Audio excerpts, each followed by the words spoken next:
Welcome back to a Beekeeper's Diary podcast. We are in the middle of August. Where are we at? Quick look at my phone. 17th of August, 11:56 a.m. Standing here looking across a very sunburned field.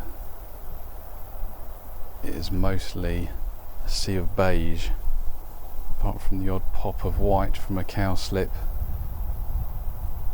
a little bit of yellow from the odd bit of ragwort, and a tiny bit of purple from thistles, but mostly everything's gone over now. Looking in the distance, I can see some buddleia still in flower,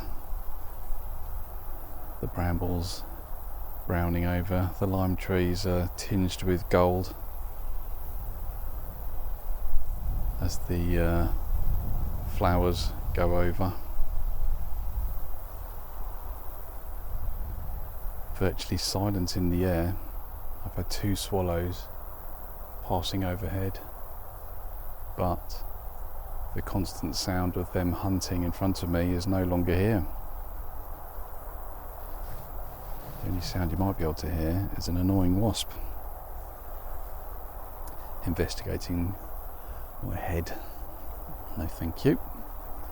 On that topic, looking at the hive today, inspecting the entrance, there are a few more wasps about.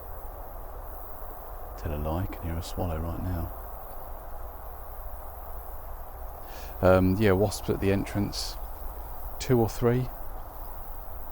Not successfully making it into the hive, but I'm taking note of that, and I have cut a bit of foam and squished it into the entrance and reduced it probably by half.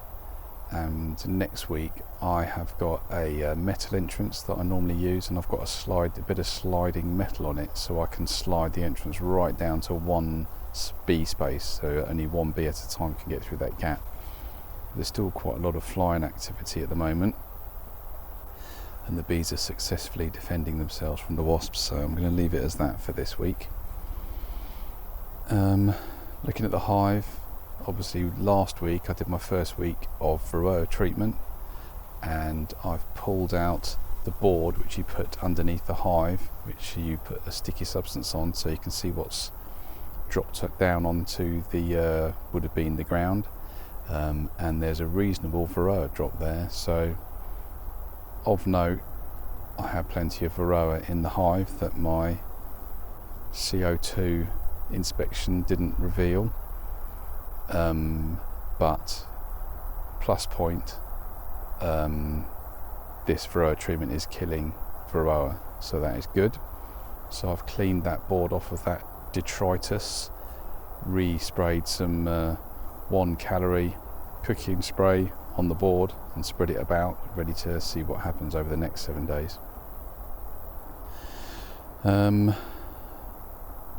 And quick inspection, I only checked 2 or 3 frames in the brood nest because I'm reticent to go rampaging through the hive at this time of year for fear of squashing a queen unnecessarily.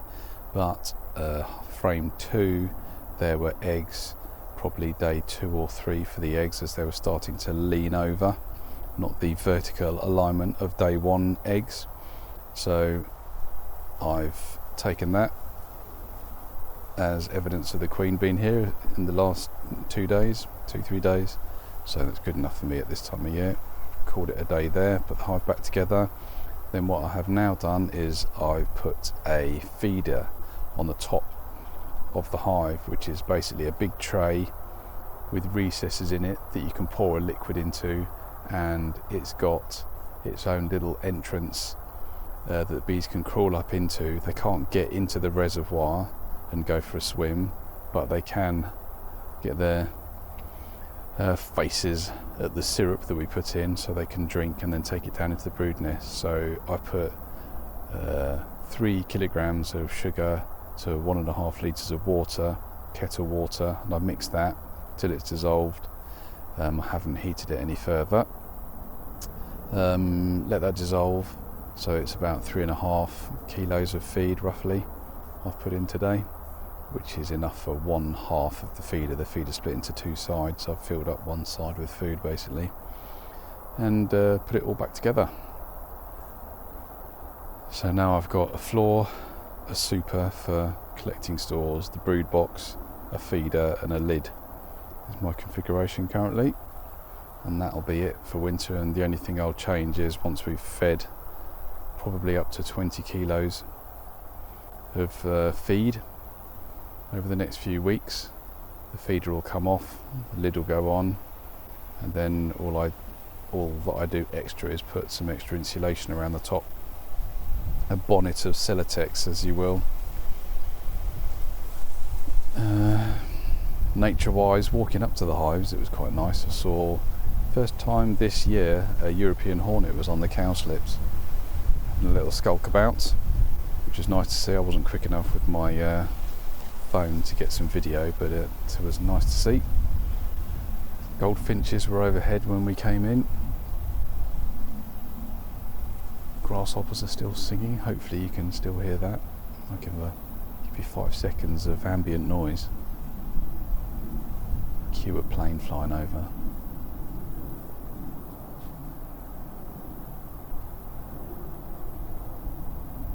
Hopefully you can just hear some swallows as well.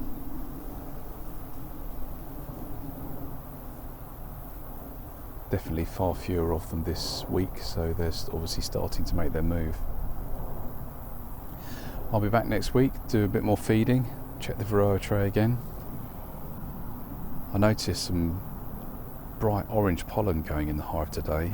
I don't know what that would be at this time of year, so I'm going to have to get my pollen chart out and see what it is. If anyone knows, let me know. You can look me up on Instagram, Beekeepers Diary Podcast, I think it is.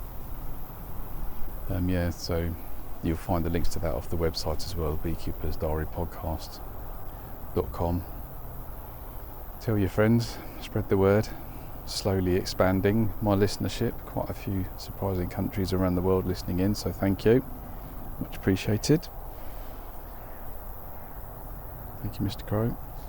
Right, I'll leave you with that, and I'll catch you next time.